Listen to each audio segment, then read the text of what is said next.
Hello there, I'm K-Ball, and welcome to Human Skills, where I interview tech industry leaders about all the non technical skills that go into success in the tech industry. After a career at the intersection of UX design and front end development, Kate Cox became a manager in early 2020, one of the most tumultuous times in recent history. Since then, she's been through a roller coaster of management, everything from managing an existing team to building new teams to now leading a whole department. In our conversation, there were two overwhelming themes: handling conflict and leading with swagger. Handling conflict is one of the fundamental jobs of a manager, and we talked about ways to reframe it, how to use it as a way to learn about others, and when to walk away. Conflict is an uncomfortable topic for many of us, but there are some great concrete tactics you can use to get better at it. Our other theme is a little more vague, but Kate mentioned that some of the best leaders she's worked with all had a certain swagger to them, and we spent most of the second half of our conversation breaking down what that meant. We talked about building the confidence to make decisions in uncertainty, own up to what you don't know, and maintain a certainty that you and your team will get through whatever is thrown at them. Please enjoy this interview with Kate Cox. Kate, welcome to the show. Thanks for having me. Yeah, I'm excited. So let's start off with a little bit about you. So, can you share a little bit about your background and how you came to care about these things I'm calling human skills? Absolutely. Um, for those watching, my name is Kate Cox. I am a senior engineering manager at SailPoint. I run our SaaS UI team. My background before getting into management was UX design and front end development. So this is right up my alley. Um, really love kind of the focus on user engagement, design, working across a lot of different teams between product, design, um, back end as well. It's a really exciting place to be. There's also a lot of conflict and feedback we have to give across orgs. The UI is easy to point to, and you get to dig into larger problems right across the org. You know what? I should probably not. Can I restart that? Um, Sure. Yeah. cool. My name is Kate Cox. I'm the senior engineering manager at SailPoint. I run the SaaS UI team. Um, Before getting into management, my background was in front end development and UX design. So this is right up my alley. We get to solve a lot of really interesting problems, work across a lot of different teams, back end, product, design, um, as well as other kind of more customer facing teams as well, and triage those problems accordingly. So every day is interesting, every day is exciting. Get to solve a lot of different problems there. Yeah. I feel like in design, you're kind of often forced into the more human interface stuff right away because you have to present your work in a way, and often for an audience that is maybe less expert, but everyone thinks they're an expert on design. Yeah, definitely. The number of times that we've had people come in and say, I specifically want a button here to do this that handles it in this way.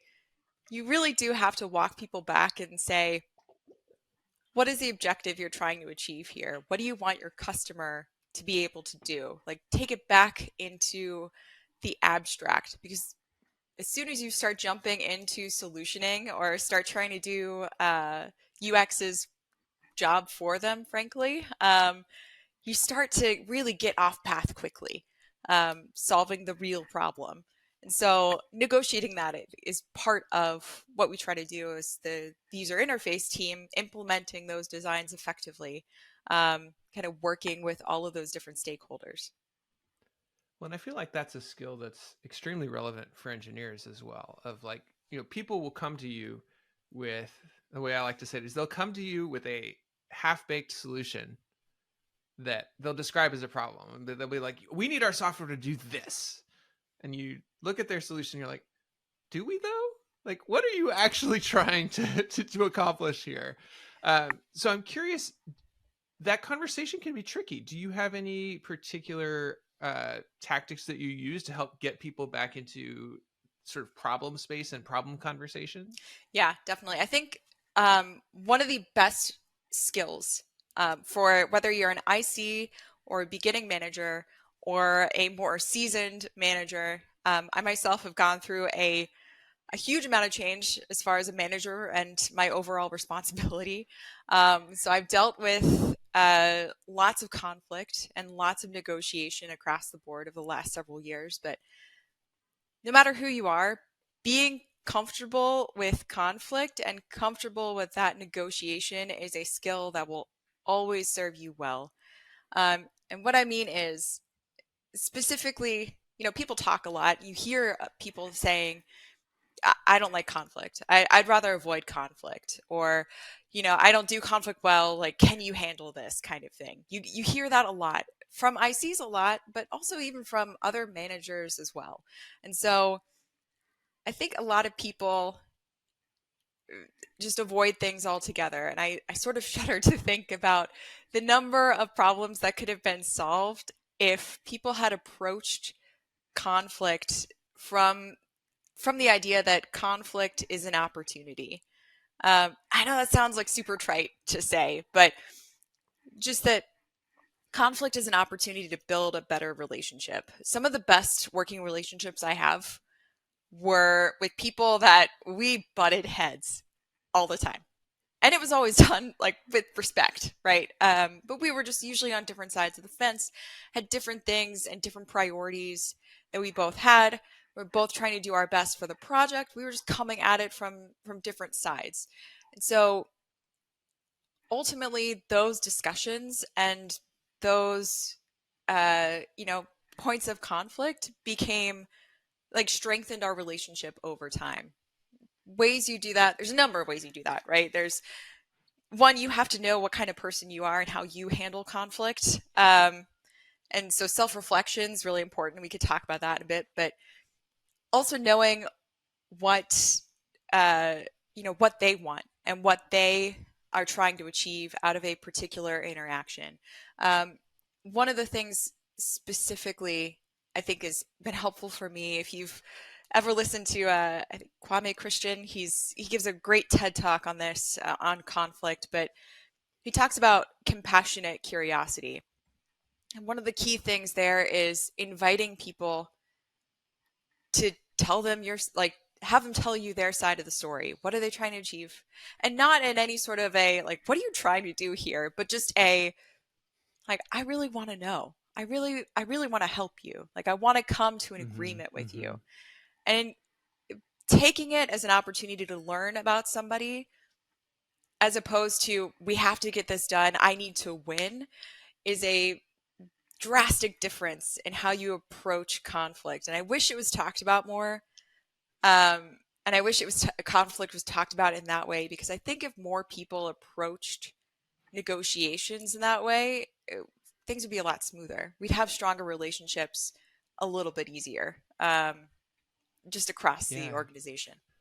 So I feel like I heard a couple things there that I'm going to try to echo back, make sure I understood them, and then Totally. maybe we can expand a little bit. So one is a mindset piece, Hmm. right? Like we start from this thing of ooh conflict, oh, and like I hear conflict and I almost get that like stomach clench thing, right? It's like oh man, am I going to get in an argument with this person again? Are they going to yell at me? Like what is the reaction there, right? And you're saying well let's reframe that. Conflict means there's some sort of misunderstanding or misalignment or different agendas, and this is an opportunity for us to learn about those and maybe try to and so shift from a I have to win this argument or I have to get my thing to happen to I get to learn about this person and their priorities. There was another piece there that I really liked where you're kind of saying let's figure out what it is they want or they have their perspective and let's together focus on the problem. And that's also I think a mindset shift, but it's like instead of it looking like conflict is me looking at you and we are arguing like I am trying to beat you, I am trying to argue with you. It's we are together looking at a problem and we have different perspectives and priorities and we're trying to together figure a way to solve that problem that addresses both. Yes, definitely. And actually, you used a great like kind of tactical thing there when you were like, let me restate the question to make sure I understand. Like that's a great way to get everybody on the same page when you were trying to understand like where the gaps are, right, between the two. Yeah, completely agree. I think as far as the second point you mentioned, as far as well, I'll start with the first point. Understanding you mentioned understanding kind of where you are and overall mindset. I think that reframing is critical. For me, I know specifically I tend to be a people pleaser. Um, and so and at least and that comes just kind of from your lived experience. Everyone is going to have kind of a different reaction to conflict. They're going to be, it's like kind of, and it's all sort of based in fear. And again, the TED Talk gets into this a little bit, but I tend to be a people pleaser. I want to make sure that people feel accommodated and, they feel really good. But being a people pleaser and being well liked, it doesn't actually get you results or respect or anything like that.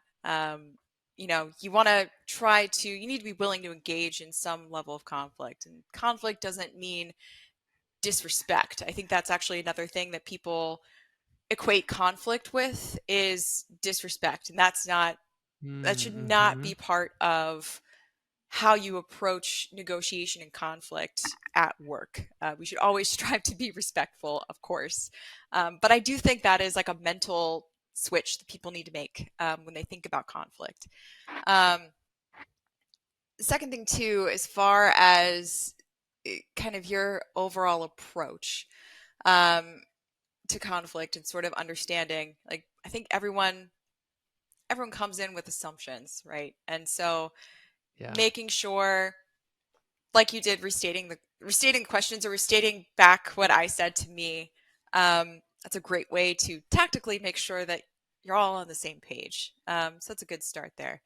Um, the second thing, remind me again of kind of the second point you wanted to talk about specifically. Yeah. So I think it was around kind of where you're directing the energy of the conflict. Hmm. I think it's very easy for us to, if we have a conflict, um, make it about you and me, Yep. right? Like either I win or you win, and so it's like do or die, or you disagreeing with me here is like a challenge to something about me. Hmm.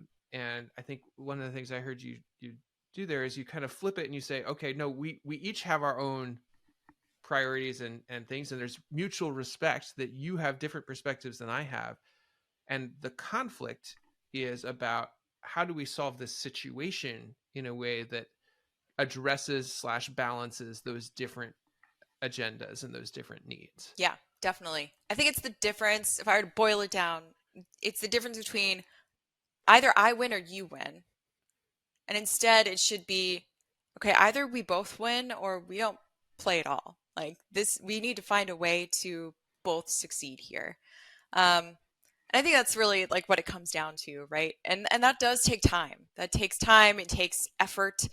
I know when people look at kind of the how daunting that can be, um, it's people say that's just a lot of work. I don't want to engage, right? And then you get back into that Yeah, like kind of avoider totally. kind of mentality for conflict. But it is important, and you end up better off because of it, with stronger relationships, with better understanding.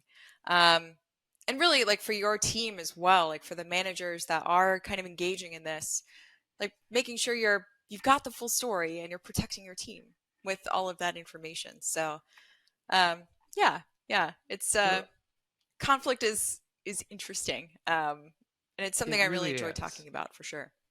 Well, and so you have this example. I love how you described it. Like either we're both going to win or we're not going to play, right? Yep. Describing it as a game, Hmm. which I love games as metaphors for things, right? It's like the games are things where there's rules we agree on and that sort of thing. Um, and it sounds like you had an example of a partner or a coworker or someone who came from a very different perspective, but was willing to play that same game of we're going to argue together about a problem rather than arguing against each other. What do you do if you encounter someone who doesn't have that mindset? Like, how do you take someone who is in this adversarial approach to conflict and bring them into, I don't know how we describe it, like a collaborative? Is collaborative conflict make sense? Yeah, no, definitely. It absolutely does. That's tough, right? I mean, I think it comes down to understanding the person you're dealing with and their motivations. I think the first thing I'd say is try to understand where they're coming from and what they're trying to achieve. And there are going to be cases, there's no like one recipe for how to handle conflict, because every situation is going to be different and every person is going to be different. And sometimes people just have bad days, right? It happens. Um, Totally. and so I think being, first off, being as clear as possible, and as much as you can, removing the emotional piece. Like you talked about, people tend to make it about you and I. And like it's a personal failing. It's where you get into, I'm sure other people have talked about this on the podcast, but a blameless culture. Like remove, specific people from blame, as talk about we, like invite that other person as like we are a team. Like even the small things about how you talk about the problem and talk about the solution, like inviting people into being a team with you, um, is pretty important. Making sure you are, like, I will sometimes bring up a Word document and be like, okay, let's talk through the requirements together. Help me understand. Like, I'm going to write it down. You dictate. Let's go. And so kind of as much as you can, separating the emotion out of it is really important and probably a good first step. It's not always going to succeed, and sometimes there are cases where you need to make a judgment call, and you might have to clean up that relationship a little bit later. But when you can, and if you have time, I think it's important to spend the time trying to negotiate. Yeah. Well, and there's a couple specific tactics you did there that I'll call out. Using we instead of I and you, Hmm. right? What is it that we're doing here? What if we did this with that? And you can still reference the other, but like even so, like what if we did this, would that meet all of our needs, right? And we are together facing the problem rather than if I did this, would that meet your needs? Now it's me against you. Right. Even if I'm trying to meet your needs, it still sets up that dichotomy between the two of us. Yes, Um, definitely. so I love that. I love writing a thing together, getting it concrete, because that another big source of conflict is you said this. No, I said that. Well, we may you may both be right. Our memories are flawed. Let's get it on paper and both agree to what it says and what it means. Yeah, exactly. Another tactic that I love working on is like, hey, here's my update that I'm about to send up or out or wherever. Like, do you agree? Can you double check? Please let me know if I'm missing anything. Um, I do that all the time. Or just a follow up to a meeting of here's what we discussed, here's our next action items, you know, et cetera, et cetera. Just that documentation piece, really important. Again, mostly for pulling the emotion out of it, but also giving people clarity on the next steps. Yeah. And reducing later conflicts Yes. of wait, but you said this or what have you. Yeah, especially with UI. I mean, there's plenty of times where we have designed or thought about something like months in advance, and then something happens and you're not able to get back to it. You don't have development cycles for it. When you finally do, it's like, why did we make that decision? What led us there? Wait a minute, we have to circle back with PM. What's happening? I mean, that happens all the time. And so having that documentation and knowing you had that conversation and you've already talked through things, very important to getting people back on the same page as quickly as possible. Yeah. All right. I want to circle back to something that you said earlier where you talked about kind of knowing where you yourself are Hmm. going and about your own kind of desires and things like that going into any sort of conflict, and the role of reflection and self-reflection. Can you expand a little bit on that? Oh yeah, self-reflection is a superpower for sure. And what I mean is, I think we see articles all the time about how to be an empathetic leader, how to um, how important emotional intelligence is, how important compassion and communication is. I mean, yes, absolutely, definitely. But I think even if you have all those boxes checked, like if you are not constantly reflecting on your own strengths and areas of improvement and like opportunities, like basically giving yourself a SWOT analysis, but reflecting on honestly, um, your strengths and weaknesses, you're never going to improve. Um, and you're going to continue to, you will stagnate, right? As a leader, and as a coworker. And so that's that's the big thing. Like I mentioned earlier, like I tend towards being a people pleaser. That is something that I find myself falling into if I'm not really intentional and careful about saying, okay, like what are my goals here? What am I trying to achieve? You know, conflict is an opportunity. Let's go for it, kind of thing. Right. And so sometimes it is even coaching myself through that, kind of mentally prepping myself for if I know I'm going to have a meeting, if I know I'm going to give an update. That's tricky. Making sure that I'm willing to engage in that conflict, knowing that it's more important for me to, you know, earn people's respect through honesty and through, being respectful, than just being well liked and saying, like, yes, like we can make that happen. Because, right, that feels good. But the harder thing is, forging a path ahead that's going to make everybody successful. Again, we all win or we don't play, kind of thing. Hmm. Yeah. Do you have any particular practices you use for that self reflection? Right now, for me, it's something that's really helpful is finding a great mentor, um, somebody that is willing to that you feel comfortable kind of opening up to and talking through kind of your problems or the things that are top of mind. Often, even during this interview, sometimes like thoughts can get jumbled, right? Um, you've got a lot of them, got a lot of things to say, and it helps to have somebody to talk you through it. Trusted peer or mentor or something. And so that's for me, that's been really helpful. Um, but that's also kind of knowing yourself. I tend to be one of those people that I need to talk through something a couple times or think about how I feel about it before actually getting to a final solution. So another person does help me a lot. Yeah. Um, for other people, You're an though, external processor. yes, absolutely. For other people, though, it might be a little more internal, and a little more methodical, going through and kind of, working through a journal entry and then adding to that journal entry, later on, like, this is what happened. Here's what I learned. Here's some takeaways here. I need to, improve here, here, and here.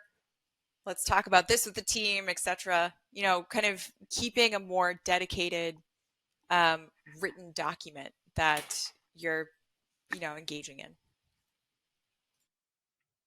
Yeah. Now, is this something that you just do yourself, or do you help your teams engage in practices of reflection or other things around that? Like, is this? Yeah. So one of the things I love is, I love retrospectives, and so that's a very classic Scrum opportunity for people to reflect, as far as how did the sprint go? How did this project go? Engaging, and that's a great opportunity as well if you're comfortable pulling in some of your other stakeholders and getting their perspective too. Um, I actually retrospectives are some of my favorite meetings, and I always include, especially again, like we talked about conflict, but I also try to include during those retrospectives opportunities for people to give kudos and shout out not just what went wrong or what we can improve, like kind of the classics, but um, you know, who did something amazing, who had a really great, really did some not heroics, but you know, added something exceptional or made a great call. Like, let's call those out. And that actually helps set the tone a little bit, gets people in the right mindset to think more about not blame, but, celebrating the wins appropriately. And then, kind of, again, getting to that we. We are a team. Like, we've done this great thing. And, like, look at all these amazing things that other people have done. Here's some things we need to work on, moving forward. So Mhm. retrospectives are certainly a way to work on that with people. But I also, I have people I mentor and coach, um, and so for them, kind of talking through things at a higher level as far as how do you approach this? How do you think about running into these particular problems? Just listening to them, and then when they when they request it, giving some feedback and some advice. Mhm. I also love retrospectives. I think they're one of the people I interviewed described it as those are how you keep iterating on your team. Yes. Essentially, that's how you keep improving your team. I'm curious. So you mentioned kudos as one example. Are there other things that in your mind go into an effective retrospective? Mm, yeah, great question. I think one is keeping like trying to keep it scoped appropriately to the like whatever you're trying to solve, or the like whatever time frame you're trying to focus on specifically. Um, Retrospectives can also like can get pretty pretty untamed if you don't. The other thing too is tooling can be really helpful. We use Team Retro. That's a really wonderful tool. Allows you to add votes, add things anonymously, et cetera, which is really nice. Kind of takes away the pressure a little bit. Um, I think the other thing too is giving people the chance to like not springing a retrospective on them, like, hey, we're having a retrospective, like put in your thoughts, but giving them ample warning and time to engage in it ahead of time. So when they Mm-hmm. have the opportunity to think about it, because I mean, realistically, retrospectives are important, of course, but like work continues. And so making sure they have time to get into the headspace of actually reflecting and giving them warning, I think is also a really good thing to do. Yeah, that makes sense. Awesome. So shifting topics a little bit, you mentioned that you've kind of had this almost roller coaster since getting into management, and you've had small teams and very large teams, and whole departments and things like that. Um, and you have worked with mentors and other leaders and things like that. What are some of the things that you have learned in that process for kind of being effective as a leader? Uh, Maybe let's say like that have stayed true no matter what Mhm. size you're looking at in terms of team size. Yeah, definitely. I mean, yeah, so just to give a context, I first became a manager very beginning January 2020, which is a wild time to become a manager. Because like a month later, everyone goes remote. So there was a lot to adjust to there. And since then, I've had work for teams that were more startup-y. There was a lot of wearing many hats, and kind of adjusting to things very quickly. Now I'm on a team that has uh, almost 70 people in my organization, that are responsible for many, many things across many, many projects. Lots of scope change there. I've also, built teams from scratch. So only starting with one or two engineers and then building that team up from there. So there's a lot of challenges that come with every different phase of that life cycle. And some of those, like you said, like they are different, but many of those challenges you're running into the same sorts of problems, just at different scales. Um, Negotiation and conflict, of course, you'll always run into conflict. You'll always have to negotiate with stakeholders and partners, and so making sure that you've got clarity there, like we've talked about, really, really key. Um, Second thing, of course, self-reflection, huge.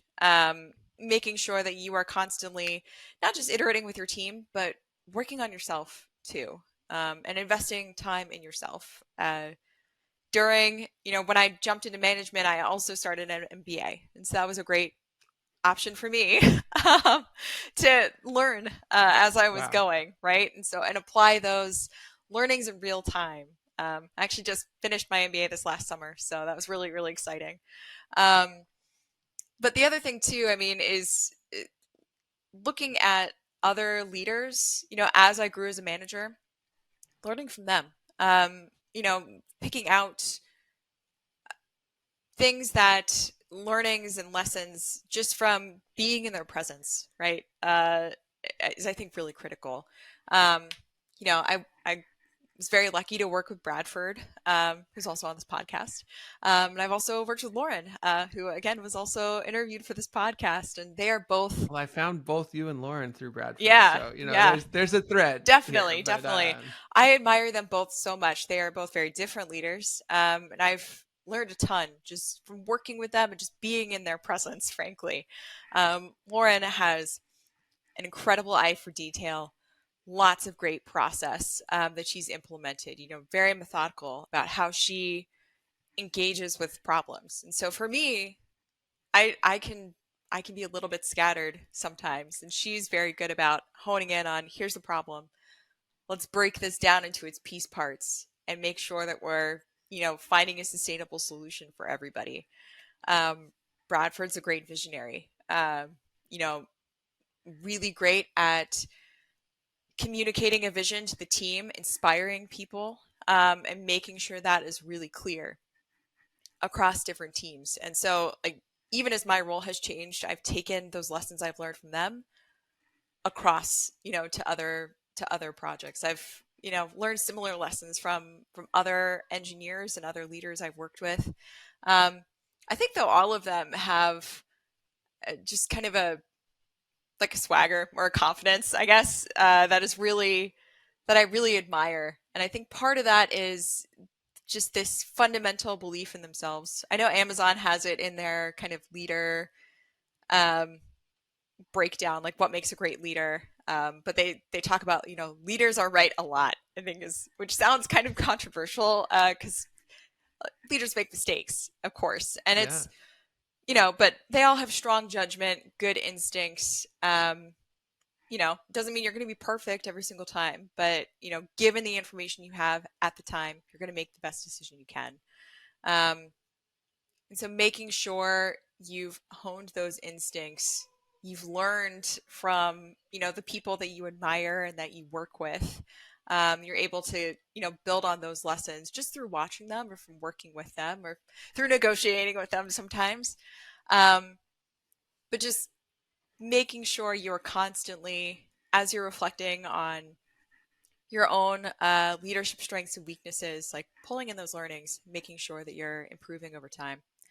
Um, so let's talk about swagger. yeah, What do you mean by that? yeah. Mostly it's a confidence, right? Just again, how you present. I mean, first and foremost, I think part of it is having the confidence that you've honed your good instincts, that you were put into this position for a reason. Um, that you're able to make decisions. You might not on the inside feel very confident, but knowing that the way you present yourself, like, are you wringing your hands constantly? Are you able to make decisions, again, based on feedback and, seeking diverse perspectives and everything else, but are you able to effectively make a decision? Or are you constantly questioning every single time you do? People notice that. And there's a difference between engaging others in a discussion to a final solution and letting other people make the decisions for you. Lauren Bradford, very good at, making that decision. Um, Hmm. very good at engaging other people in that decision, but ultimately the decision is theirs. Um, I think also, leadership can get overwhelming. We talk about churn. We've talked about churn, and my own career path has been wild over the last few years, but just the knowledge that things get better, keeping, the churn is temporary, and knowing that, you know, looking back, we will have found a solution, things are going to get better, and keeping that in mind as well. I think as you go forth in your career, that becomes more and more apparent. It doesn't make it easier at the moment, but having that confidence is pretty key. And again, it's hard to define, but I do think it's something people see. Yeah, the decision making one is really interesting because if you think about it, like the more you go up in leadership, the more your job is making decisions, Hmm. and more than that, making decisions where there's no clear right answer, right? Because if there was a clear right answer, it wouldn't get up to you at whatever level. And so I think I heard actually President Obama at some point spoke about this, Hmm. or something. I think it was him, but he was basically saying by the time the decision rises up to the level of top level leadership, it's like a 45-55 decision, right? Like there might be a little bit of an edge in one direction versus the other. Hmm. However, not making a decision is problematic for the organization, Yep. and because it paralyzes things. Hmm.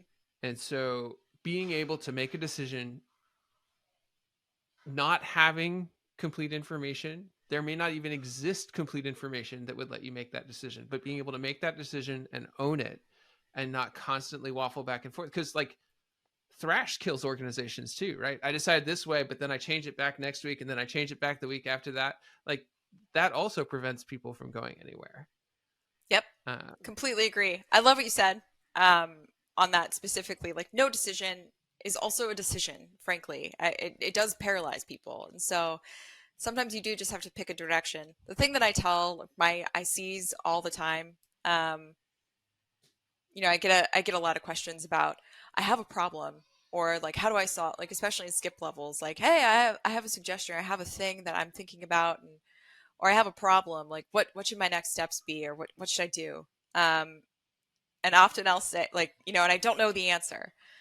And often the next thing I'll say is, you don't have to have the answer, but you do need to have at least a next step. You do need to have at least you do need to show that you've at least thought about a potential solution or a potential direction to go to. Like, that is really valuable to leadership, valuable to me as a manager, certainly, because that will help me make my decision. But even for me, presenting to my higher ups and to my leaders, I might not have the answers. Like, things get really, as you said, really complicated as you go further and further up the chain. There's more and more dependencies that you're trying to account for. But what is your next step? Sometimes that's the only answer you need, and that gets you moving forward. But yeah, to stagnate would be the worst. yeah. So I still thinking about swagger, because another thing we talk about with leaders is humility Hmm. and empathy, Yeah. and like being open to other things, and being open to being wrong and things. So how do we hold on to swagger while also being humble? Yeah. Great question. So I'll clarify. I think when I say swagger or confidence, it's not so much somebody that is like, I have the answers, I know it all. Like, that's not what I mean there. There's certainly people that I've met that are like that, right? And those are not fun people to work with, because what I mean by confidence, I mean, I think um, it's still just as valuable to me to work with somebody that's like, this is my decision. Like, it's a grand experiment, and we'll see what happens. And I don't have all the answers, but this is where we're going with, and we'll make adjustments on the way, and that's fine. That answer right there, just as important, still shows a lot of confidence, even though you don't have all the answers, and you are being very transparent about that. I think often, you know, people confuse, like, we can't tell people that we don't know what we're doing, or like we don't have an answer. Yes. They want to hide that from people, and I think it's more valuable when you can to be really transparent about, these are the things I'm thinking about. This is the decision I made. It's a path forward. Let's go. Let's try to figure it out together. I love that you just said this, and it made me think about, right. So, and I'm going to keep using the word swagger just because it's more Oh, it fun is more than fun. I confidence. agree. But it's like next levels. People, yeah, you want to present, or there's this idea I think that we get that, oh, I can't show weakness. I can't show what I don't know, Hmm. and that is what being confident or swagger or whatever is. But it's like next level swagger to be like, I'm gonna tell you straight up what I don't know and what I do know, and like I'm fine with that. I'm gonna own my lack of Yep. knowledge and know that I'm gonna get through this anyway. Yep. One of the people that I work with currently, and admire a great deal. I just met with him last week, and he pointed out, I approach every conversation and every meeting like I have something to learn, that I am not the smartest person in the room. And I love that mentality. It made me trust him more, and made me want to work with him more. He's incredibly smart. He's got great instincts. But just kind of knowing that he approaches things that way, and his team knowing he approaches things that way, I think is Yeah. leads to an overall healthier team. It invites people to, you know, help you solution too. And again, sometimes you will have all the information, and you will, like, the answer will be very clear, based on your knowledge and experience and everything else. But often it's not. Often it's a little bit gray. And so, you know, it's okay to be honest with that sometimes. Yeah. Totally. I love that. Are there any other things that come to mind when we talk about, next level swagger, getting up there? Like, what do you look for in those exceptional leaders? I'm thinking a lot about the engineers that I've worked with, and the managers that I've worked with, that I truly admire. Um, and again, I think that transparency is key. That transparency is a word that gets thrown around a lot, um, in today's, like, kind of modern work culture. It's like transparency is really important, and transparency is something we all strive for, but it's sort of nebulous, like, tactically, how that plays out. And I think there's a lot of ways that you can encourage that transparency and that kind of culture. And I think first and foremost is making sure you've got that, psychological safety, and you're encouraging that, across your teams, making sure that people feel comfortable, like, bringing up, again, like, actually engaging in conflict, like getting back to what we talked about initially. Um, so creating and fostering that environment where we're all one team. It's we, not you and I. Like, we're all gonna win. Mm-hmm.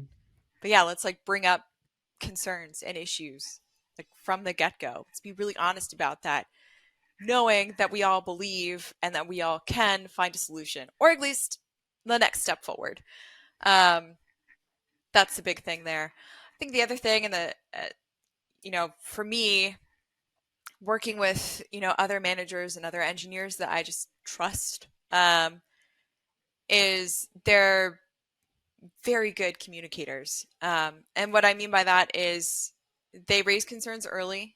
They've got a really good, like, honed instinct of, that doesn't pass the smell test. Like, let's Yeah. dig into this a little bit more. And it could be nothing, but at least we've checked. Um, Mm-hmm. and, are just really honest. And as a manager, you can't micromanage everything. You'll just fall over. That's entirely impossible. But just knowing that you've got people on your team and stakeholders that are willing to dig into these things and investigate a little bit more, really awesome, really important. And ultimately, I think does build that swagger, right? As much as it is important that you have that confidence in yourself, I mean, I think building that confidence, having other people be confident in you as well, I think is also going to help build that Well, a it little sounds bit. like there's a bit of a back and forth, right? There Like, I is. have more swagger if I'm confident in my team, right? Yep. Like, I know we will be able to get through it because I know these people are awesome and they're going to find the problems. Yeah. And if they don't, then I will, or if they don't, then we'll deal with it. Yep. But, like, yeah, there's something to that. Yep. Definitely. One other possible aspect that might be worth digging in here is Mhm. just a sense of energy. I feel like one thing that I see in exceptional leaders is, like, they often just raise the energy in the room.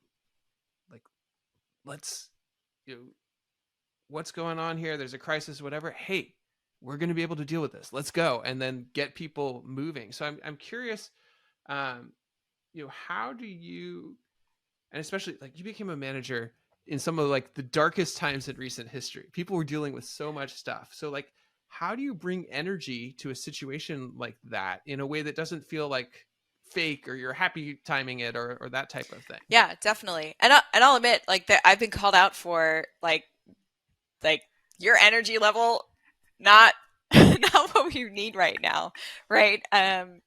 So it's got to be, so first off, energy and kind of that positivity has to come from a genuine place. It can't come from a place of one, like it doesn't match your own personality. Like Mm, I tend to be fairly extroverted and really comfortable just being a little bit silly. And that is not going to work with with most other people, like that kind of energy. It's going to mm, feel kind of weird coming from them if that is not how you typically are in your other interactions. Like people will notice that discrepancy. So that's the first thing. Um, the second thing, too, is just sort of knowing where your people are and knowing what they need to hear. And that sounds maybe bad in the sense of like you're telling people what they want to hear, but it's more about meeting people where they are. 2020, as an example, my team we were spread out. Everyone was working from home and not used to that, and not used to that, you know, you know, what that entails. Um, Childcare was closed for many people, so they were juggling. oh, I remember. Yeah, I'm sure you We used to do. swap off. My Yeah. working hours were 5 to noon, and then Yep. my wife got noon to 5 or whatever, or noon to 6 or Yeah. whatever. And it was just like that was how we handled it. Yeah. It was terrible. Yeah, it's crazy. And so, people were dealing with all sorts of stressors they just never had to deal with before. On top of just the communication gap, right? Of not being in person and not being able to read that body language. So there's a ton of stress there. And so if I had come in and been like, this is great, everything's wonderful, it's not the reality of the situation. Like, it's okay to acknowledge where things need to improve and where things are just they're kind of in a bummer state, right? They just sort of suck. Like that's okay to acknowledge. But I think it's finding a path to a better tomorrow is Yeah. your job as Oh, a I manager. love how you just said that, Yeah. because it is, and there are rough situations you have to deal with. Hmm. You know, the pandemic is like singular, but like Totally. hopefully, knock wood, knock wood, it's singular. But like dealing after a layoff or after some hard business thing or some key team member leaves Yeah. or like whatever, and you got to start from like, yeah, this sucks.